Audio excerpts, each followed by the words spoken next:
Muy buenas, mi nombre es Pila Echever Antonio Ojeda Pacheco, contador público egresado de la Universidad Popular de Cesar Seccional Aguachica, especialista en gerencia tributaria de la Universidad de Santo Tomás de Aquino. En la presente conferencia vamos a hablar todo lo que tiene que ver con los costos de los bienes inmuebles estipulados en el Estatuto Tributario Nacional. Por lo tanto, vamos a hablar de la siguiente manera: costos de los bienes inmuebles que son activos movibles, costos de los bienes inmuebles que son activos fijos, costos de bienes inmuebles, pero lo que tiene que ver el valor patrimonial, o sea, el valor que yo debo mostrar en mi declaración de renta. Entonces vámonos con el costo de los bienes inmuebles que son activos movibles. El artículo 67 del Estatuto Tributario dice lo siguiente: determinación del costo de los bienes inmuebles. El costo de los bienes inmuebles que forman parte de las existencias está constituido por el precio de adquisición, el costo de las construcciones y mejoras, las contribuciones pagadas por valorización del inmueble o inmuebles de que trata.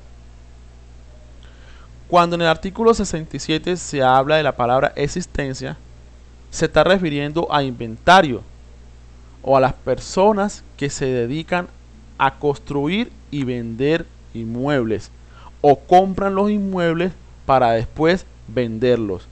En este caso, en esta actividad, entonces aplica el artículo 67 del Estatuto Tributario. O sea que el objeto social de esas personas es la compra o construcción de bienes inmuebles para la venta. Costos de bienes inmuebles que son activos fijos. Entonces, los activos fijos que son bienes inmuebles, sus costos se determina de la siguiente manera. La norma general dice en el artículo 69 lo siguiente: costo de los activos fijos. El costo de los bienes enajenados que tengan el carácter de activos fijos está constituido por el precio de adquisición o el costo declarado en el año inmediatamente anterior, según el caso, más los siguientes valores. El valor de los ajustes a que refiere el artículo siguiente, el artículo 70. B.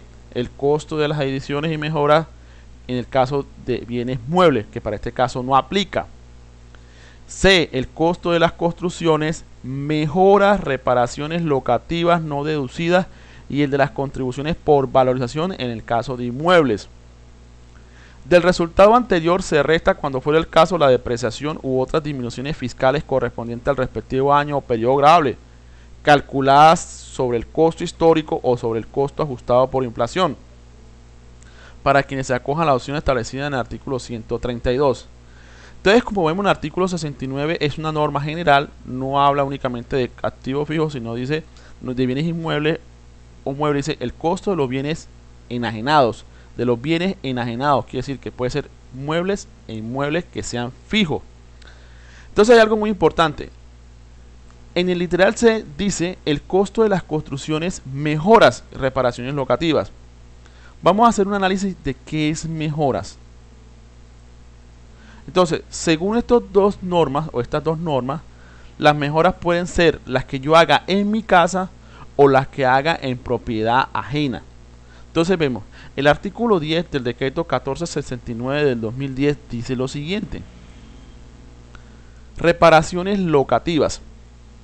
Se entiende por reparaciones o mejoras locativas aquellas obras que tienen como finalidad mantener el inmueble en las debidas condiciones de higiene y ornato sin afectar, ojo, sin afectar su estructura portante, su distribución interior, sus características, funciones formales o volumétricas.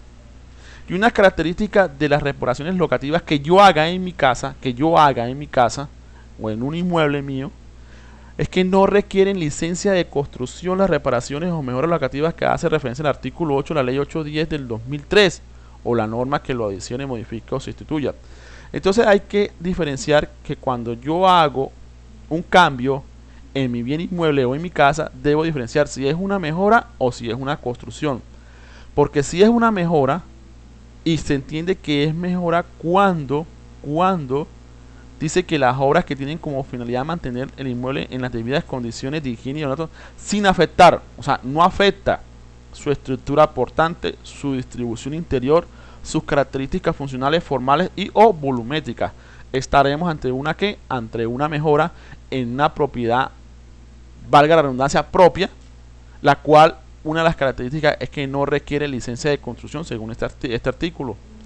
Dice, están incluidos dentro de las reparaciones locativas, entre otras, las siguientes obras: el mantenimiento, la sustitución, restitución o mejoramiento de los materiales de pisos, cielos rasos, enchapes, pintura en general, la sustitución, mejoramiento o ampliación de redes de instalaciones hidráulicas, sanitarias, eléctricas, telefónicas o de gas. Ya en este segundo inciso es más claro sobre lo que se llama mejora o reparaciones locativas. La otra clase de mejora es la que yo encuentro en el artículo 65 de la resolución 70 del 2011 del IGA, el Instituto Geográfico Agustín Codazzi, que dice lo siguiente. Artículo 65. Inscripción de mejoras por construcción o edificaciones en predio ajeno. Se establecen dos fichas, una para el terreno y otra para la construcción o edificación, a nombre de quienes se acrediten como propietarios o poseedores de cada uno de estos.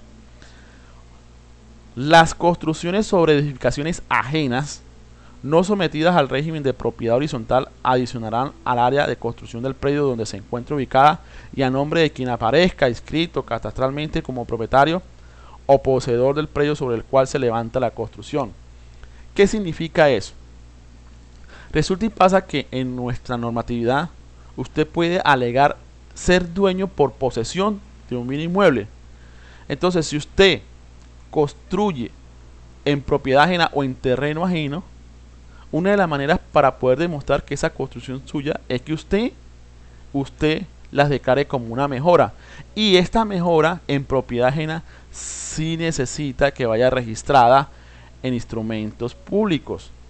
¿Para qué? Para que usted, después de pasado un tiempo, pueda demostrar lo que llama posesión, la cual actualmente es a partir de 10 años, y usted hacerse dueño del bien inmueble. Entonces, concluyamos. Las mejoras son dos: las que yo hago en mi casa y no modifican la estructura de mi bien inmueble y no necesita licencia de construcción. La otra mejora es la que yo hago, o la construcción que yo hago en propiedad ajena, y esa sí necesita que se inscriba en el Instituto Agustín Codazzi, Geográfico Agustín Codazzi, o que se denuncie o que se declare, para después de un tiempo demostrar lo que se llama posesión, y ese tiempo son 10 años. Entonces el artículo 69 es la norma general y establece que el costo de los bienes enajenados que tengan el carácter de activo fijo, ¿cuál es? Hay dos: el que usted, cuando usted lo compró, o cuando usted lo declaró el año inmediatamente anterior. En el caso, ¿cuándo opera esto? Por ejemplo, yo compré una casa hace 10 años, pero hace 10 años no estaba obligado a declarar, y resulta que ahora me tocó declarar este año. Entonces, ¿qué pasa?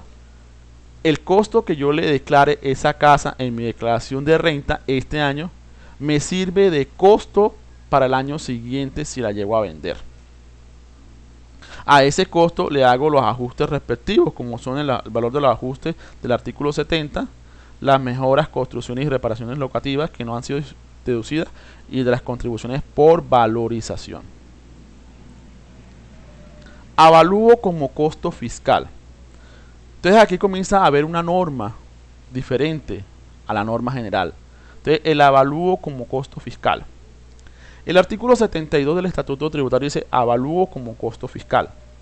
Dice, el avalúo declarado para los fines del impuesto predial unificado, en desarrollo de lo dispuesto por el artículo 13 y 14 de la Ley 44 de 1990 y 155 del Decreto 1421 de 1993.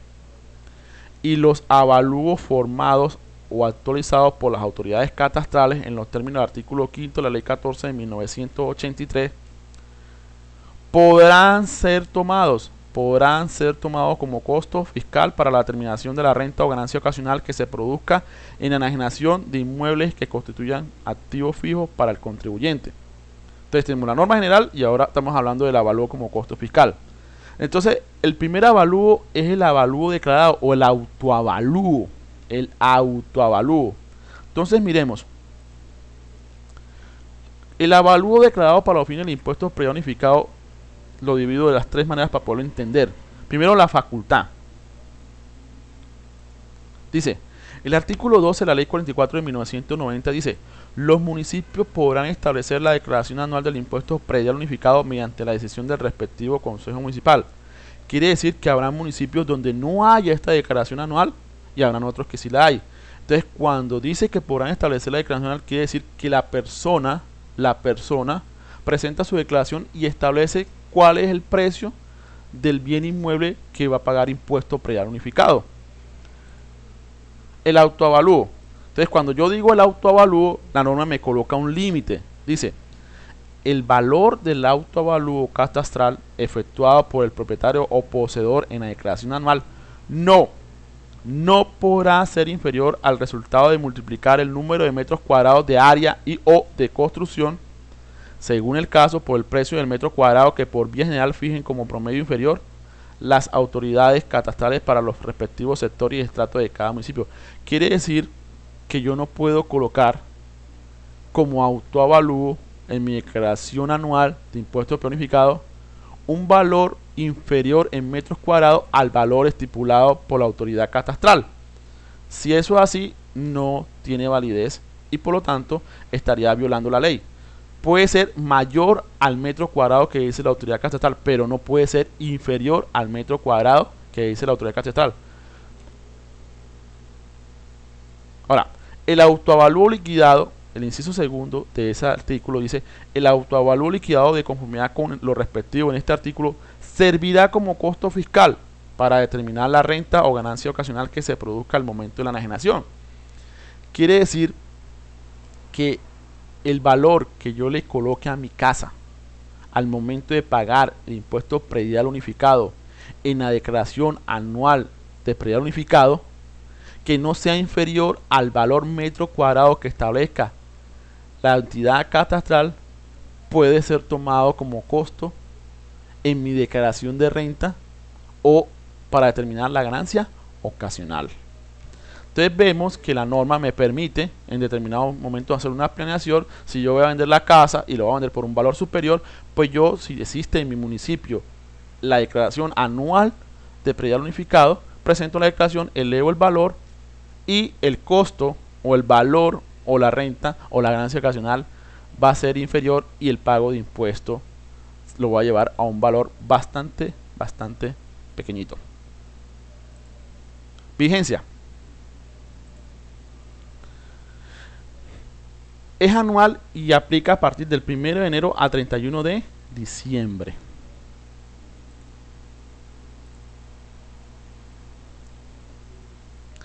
Ahora, en aquellos municipios donde no existe el autoavalúo, pues entonces los municipios o las entidades territoriales se guían por los avalúos formados o actualizados por las autoridades catastrales. Entonces miremos. Facultad. El artículo 3 de la ley 14 de 1983, regulado por el artículo 173 del decreto ley 1333 de 1986, dice: las autoridades catastrales tendrán a su cargo las labores de formación, actualización y conservación de los catastros tendientes a la correcta identificación física, jurídica, fiscal y económica del inmueble.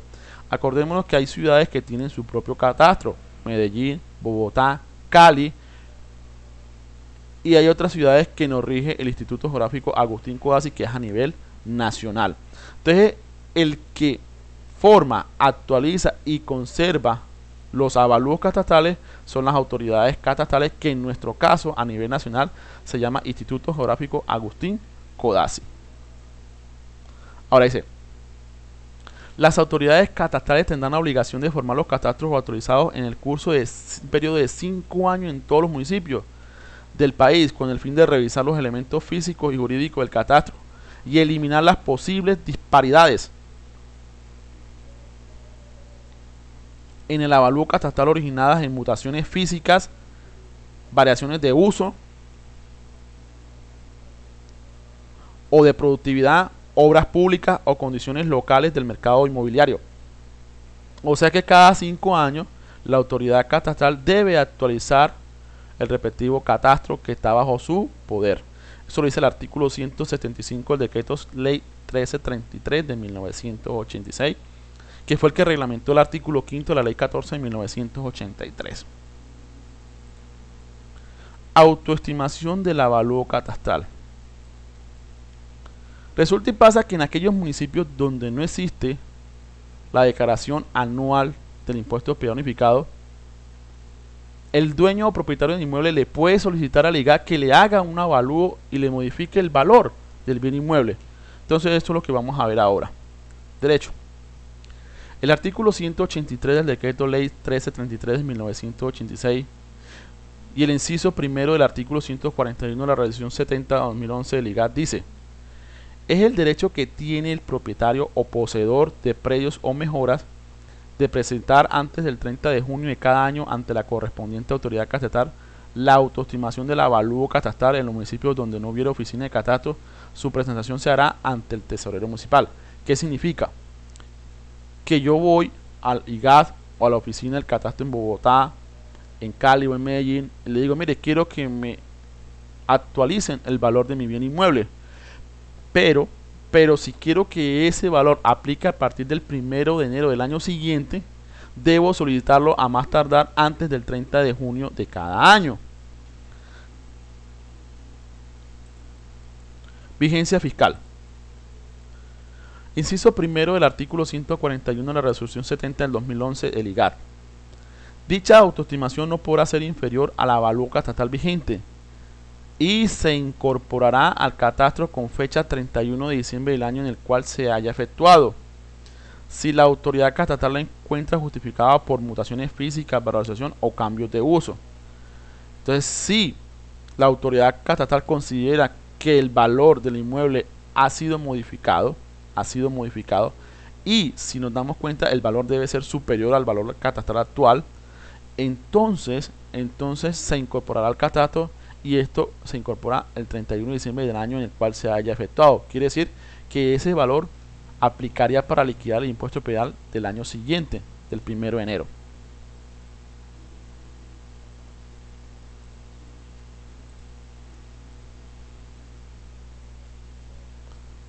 Vigencia fiscal.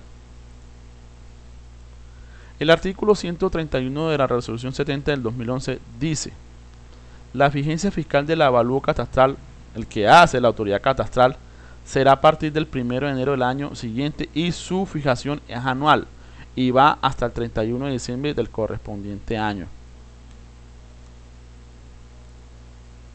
Ejemplo. Miremos el siguiente ejemplo. Aquí tenemos un bien inmueble que tiene un avalúo de 151.493.000 y le dio un impuesto predial de 515.100 pesos. Perdón, 515.100 pesos. Eso es correspondiente al año gravable 2013. Para el año gravable 2014 la cosa cambia. Se hizo en el municipio una actualización catastral y ese bien inmueble pasó a valer 2.915.292.000 pesos.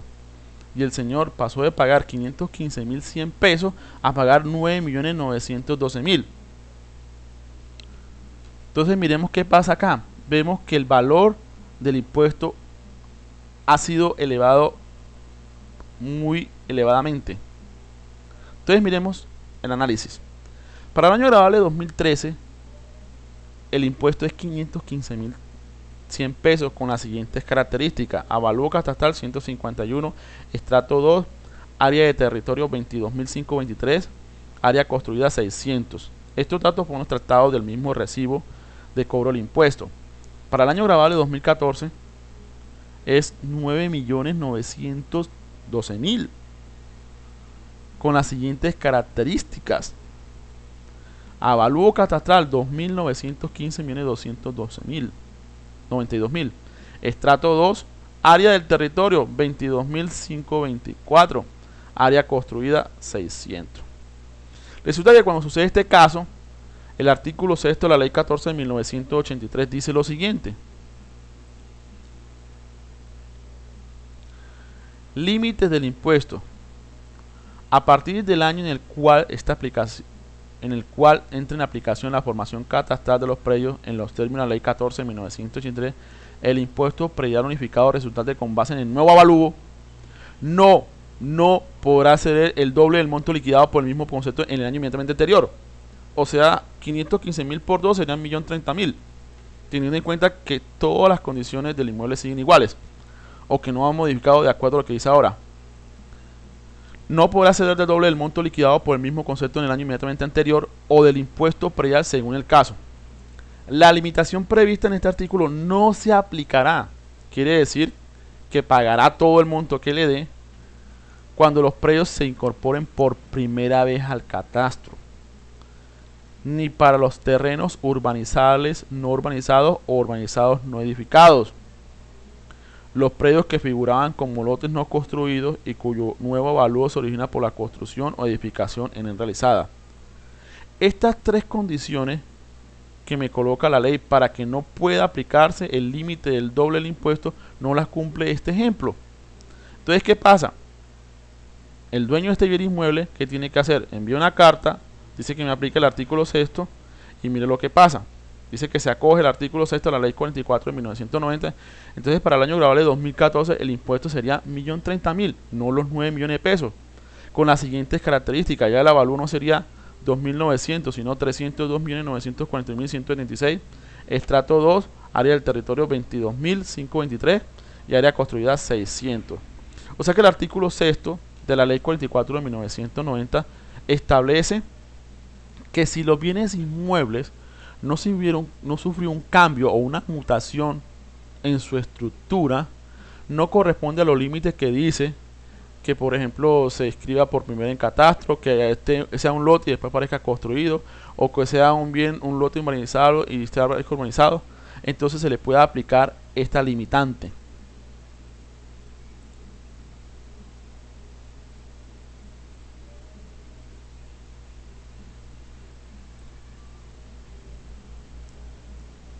Ahora, los dos avalúos anteriores dicen que podrá ser tomado como costo fiscal para la determinación de la declaración de renta o ganancia ocasional que se produzca en la enajenación de bien inmueble que constituyan activos fijos para el contribuyente.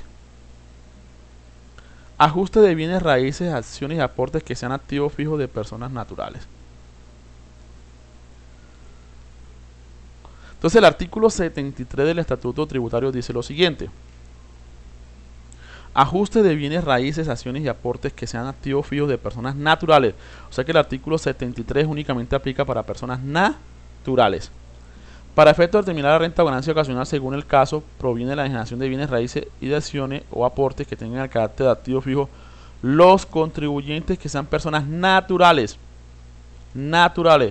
podrán ajustar el costo de adquisición de tales activos en el incremento porcentual del valor de la propiedad raíz o en el incremento porcentual del índice de precios del consumidor para empleado, respectivamente, que se haya registrado en el periodo comprendido entre el 1 de enero del año en el cual se haya adquirido el bien y el 1 de enero del año en el cual se enajena. O sea, me dice, tome el IPC de ese rango y aplíquenselo al bien inmueble que usted viene declarando. El valor que le dé es el costo. El costo así ajustado se podrá incrementar por el valor de las mejoras y contribuciones por valorización que se hubieran pagado cuando se trate de bienes raíces. Entonces miremos cuál es la tablita. Resulta que el Ministerio de Hacienda saca una tablita. En el caso para el año grabable 2014 era el decreto 2921 del 2013, donde dice lo siguiente. Vamos a poner un ejemplo. Si usted adquirió un bien inmueble en el año 1956, lo debe multiplicar por ¿cuánto?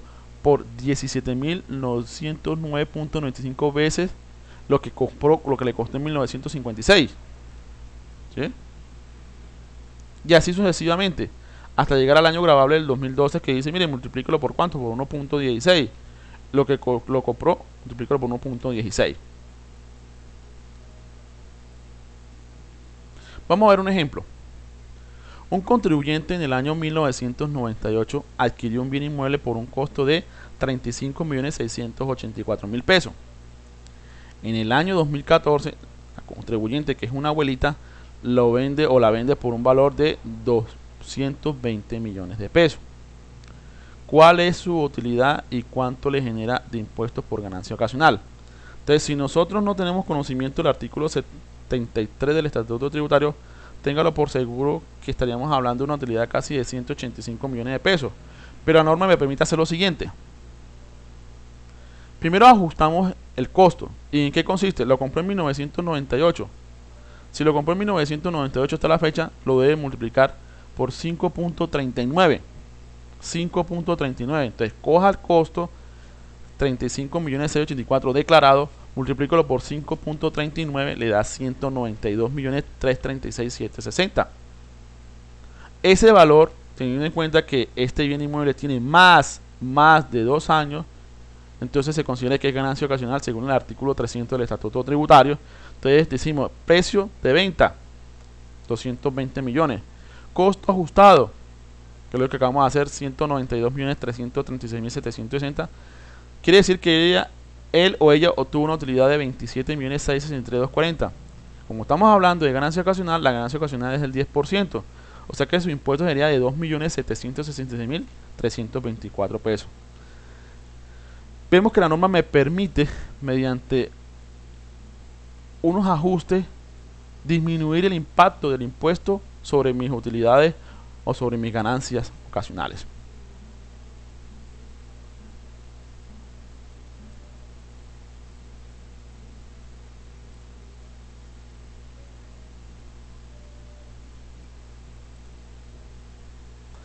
Valor patrimonial. Cuando hablamos de valor patrimonial es el que yo declaro, valga la redundancia, en mi declaración de renta. Entonces miremos.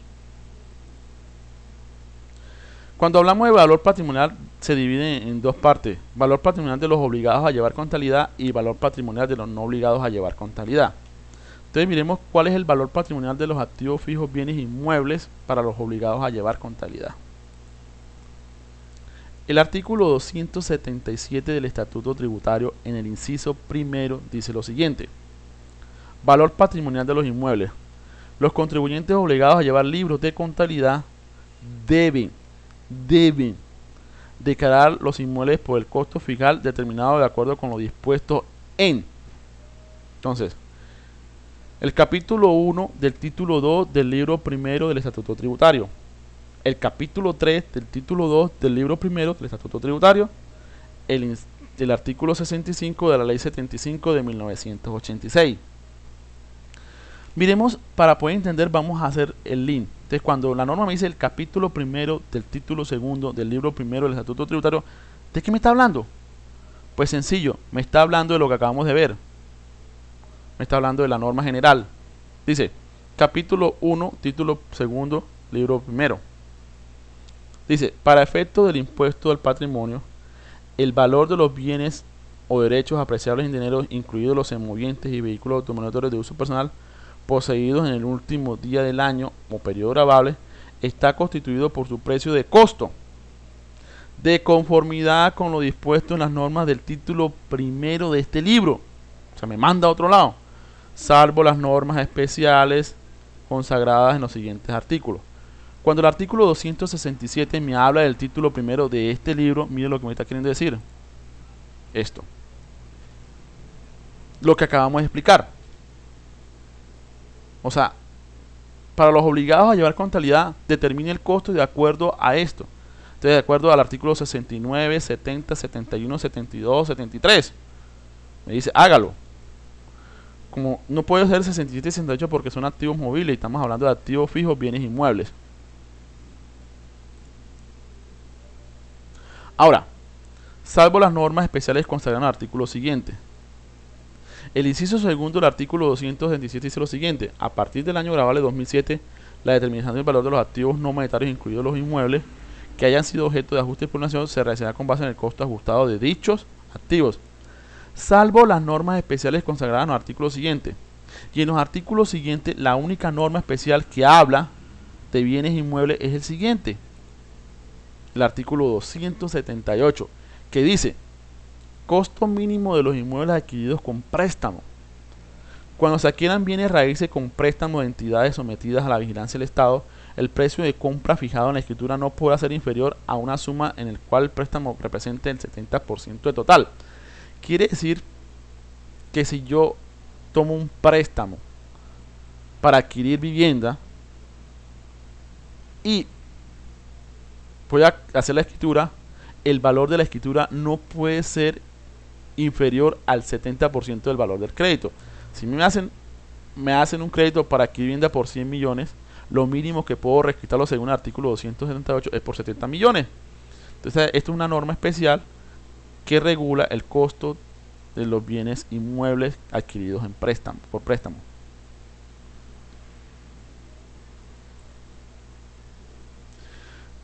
Cuando el artículo 277 dice el capítulo tercero del título segundo del libro primero del Estatuto Tributario, hay algo que no está claro, porque ese capítulo tercero del título segundo del libro primero del Estatuto Tributario, ¿de qué habla? Amigo, de deudas. Deudas. No me habla de bienes inmuebles. Entonces, el único que más o menos hablaba del artículo 287 y ya está, que constituyen patrimonio y ya está derogado.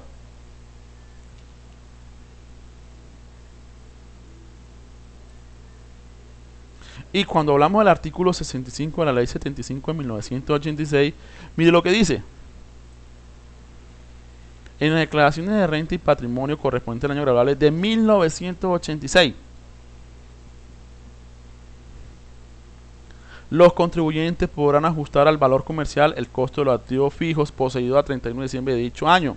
Este ajuste no se tomará en cuenta para fines catastrales. Este artículo actualmente no es aplicable. ¿Por qué? Porque estamos hablando, la norma habla de año graduable de 1986, para de contar. Entonces, palabras más, palabras menos. Cuando hablamos de valor patrimonial de los bienes inmuebles para los obligados a llevar contabilidad, el inciso primero del artículo 217, únicamente tenemos en cuenta que el capítulo 1 del título 2 del libro primero del Estatuto Tributario, que ese me manda al título 1 del libro primero.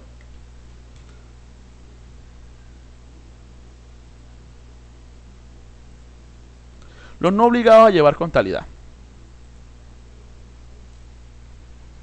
El inciso segundo del artículo 277 del Estatuto Tributario dice: los contribuyentes no obligados a llevar libros de contabilidad deben declarar los inmuebles por el mayor valor entre. Para los obligados no hay esta obligación. Dice, tome el costo que usted considere de acuerdo al título primero del libro primero. Aquí me dicen, no señor, hágamelo de esta manera. Entonces me dice, tome el mayor valor entre el costo de adquisición, el costo fiscal, el autoavalúo, el avalúo catastral autorizado al final del ejercicio, sin perjuicio del impuesto en el artículo 72 y 73. O sea, los tres compárelo y el mayor es el que usted debe declarar en su declaración de renta, valga la redundancia. Y miren lo que dice más abajo. Las construcciones o mejoras no incorporadas, para efecto del avalúo o el costo fiscal del respectivo inmueble deben ser declaradas por separado. O sea, en su declaración de renta usted coloca casa ubicada en la dirección tal, avalúo tanto, 100 millones, mejora 100 millones, debe declarada por separado.